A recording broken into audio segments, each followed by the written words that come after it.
자녀가 사업을 하는데 어떤 자금이 필요하다 이럴 때 부모가 무이자로요 합법적으로 빌려줄 수 있는 그 한도가 있는데요, 제가 뒤에 자세히 또 설명을 해 드리겠습니다.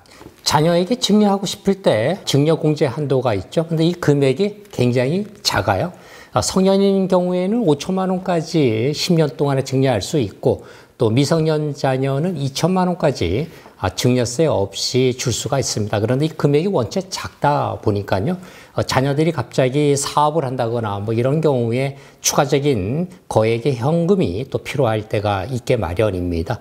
이럴 때 부모가 자녀를 좀 도와주고 싶어서 돈을 빌려줄 수도 있고요, 또 그냥 이체해 주는 경우가 있는데, 이거 자칫하다간 증여세를 크게 물으실 수가 있습니다. 그래서 자녀가 사업을 하는데 어떤 자금이 필요하다 이럴 때 부모가 무이자로요 합법적으로 빌려줄 수 있는 그 한도가 있는데요, 제가 뒤에 자세히 또 설명을 해 드리겠습니다. 그래서 자녀가 혹시 증여공제 한도 범위를 벗어난 추가적인 자금을 부모님에게 부탁하는, 또 요청하는 경우가 있습니다.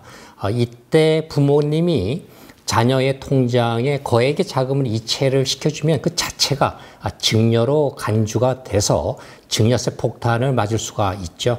그래서 이런 부분을 피하기 위해서는 부모가 자녀하고요 차용증을 쓰는 방법이 있습니다. 차용증을 쓰는 경우에는요, 자녀가 그 차용한 돈을 갚을 수 있는 경제적인 소득 활동 능력이 있으셔야 됩니다. 뭐 대학생이 갑자기 부모님한테 큰 목돈에 큰 돈을 빌리고서 차용증을 쓰면 인정받지 못할 수가 있는 거죠.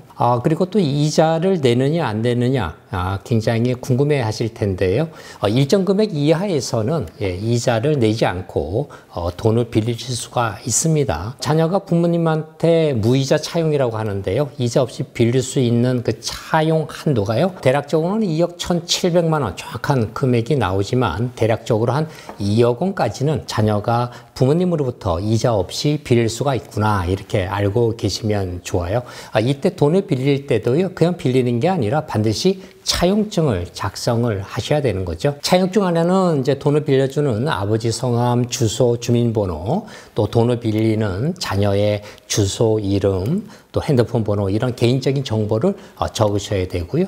물론 이제 차용 금액도 적으셔야 되는 거죠. 그리고 상환 조건도 뭐 3년 뒤에 원금을 상환한다, 또는 뭐 원리금을 매월 갚아 나간다, 뭐 이런 것들을 매월 상환하는 조건, 또 뭐 3개월에 한 번씩 상환하는 조건, 이거는 자율적으로 잘 조절해서 적으시면 되고요. 이자입니다. 이자를 이제 적느냐 안 적느냐 하는 것인데, 아까 말씀드린 대로 대략 한 2억 원까지 빌릴 경우에는 이자를 무이자라고 이렇게 적어 놓으시면 되고요. 혹시 2억 1천만 원 이상을 빌리실 때는 이자를 4.6% 이상으로 정하셔야 됩니다. 그래서 가족 간이라 해서 금리를 저렴하게 준다고 2%, 1% 이렇게 적으시면 증여로 간주가 되기 때문에요, 최소한 연 4.6% 이상으로 정하셔야 되고요. 실질적으로 매월 이자 납입일에 자녀가 부모님한테 이자를 이체한 기록을 남겨야 됩니다. 어떤 자녀들은 부모님한테 이자조로 현찰로 이렇게 용돈식으로 드리는 경우가 있는데, 이것은 인정받지 못하기 때문에요, 반드시 이자를 지급할 때는 부모님 통장에 이체를 해서 기록을 남겨두는 게 좋고요. 여기서 또 조심하실 게 있으세요. 이자를 또 부모님이 받아서요, 다시 되돌려주는 경우가 있는데, 자녀한테 그렇게 하면 또 큰일 나죠. 되돌려주는 걸 하지 않는 게 안전합니다. 여기서 또 중요한 포인트가 있어요. 차용증을 작성을 했는데 이걸 또 공증을 받냐 안 받냐 뭐 많이들 이제 궁금해 하실 텐데, 물론 공증사무소에 가서 돈을 내고 일정 수수료를 내고 공증을 받는 게 안전하죠. 그러나 요즘에는 그렇게 하지 않고서도요, 인감증명서를 첨부를 해서 해두시면 됩니다. 또 물론 확정일자까지 받아두면 되는데요, 확정일자는 법원에 가시면, 지역법원 아무데나 가시면 확정일자 쉽게 받으실 수가 있습니다. 이게 가장 확실한 방어책이죠. 요즘에 또 대출이 한계가 있다 보니까 또 자제분들이 아파트를 사면서 돈이 좀 더 많이 필요한 경우가 있어서요. 사실 자제분들이 부모님부터 내 집 마련을 위해서 자금이 부족해서 빌리는 경우가 비일비재해서 과세관청에서는 이 부분에 대해서 증여세 과세를 하기 때문에 정확하게 차용 절차라든가 차용 근거 이런 서류 또 차용에 따른 이자 납입했던 거 이런 것들을 잘 준비해 놓으셔야 됩니다. 차용증을 작성을 했다고 해서 바로 뭐 어디에 제출하거나 신고하는 건 아니고요.